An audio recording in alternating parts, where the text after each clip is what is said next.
पहली झलक मां दिल हराएगे, तोर मुस्कान में मन समाएगे।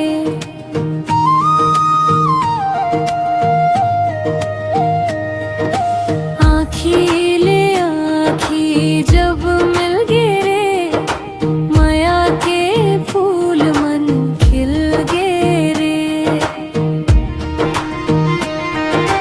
बरसत है पानी भीजत है मन, तोर माया ले भर गे मोर जीवन। तोर बिना लागे सुना संसार, आजा बन जा मोर जीवन के प्यार।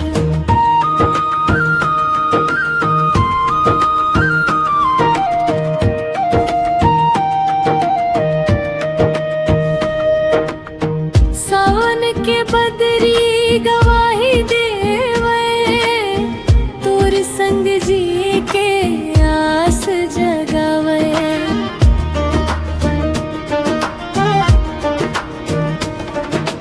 हाथ में हाथ धर ले संगी, जीवन भर रही वो रंगी रंगी। बरसत है पानी भीजत है मन, तोर माया ले भर गे मोर जीवन।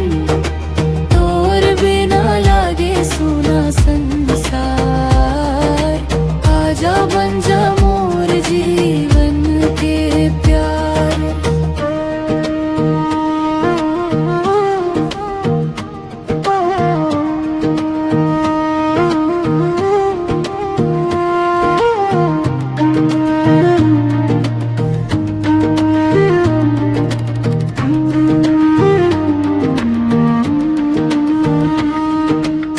चांदनी रात में सपना सजाए, तोर संग हर खुशी मनाए।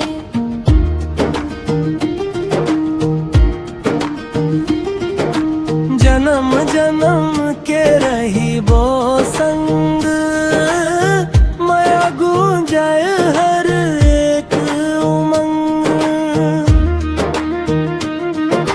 बरसत है पानी भीजत है मन, तोर माया ले भर गे मोर जीवन। तोर नाव लिखे हवे मोर सांस मां, रही वो संग संग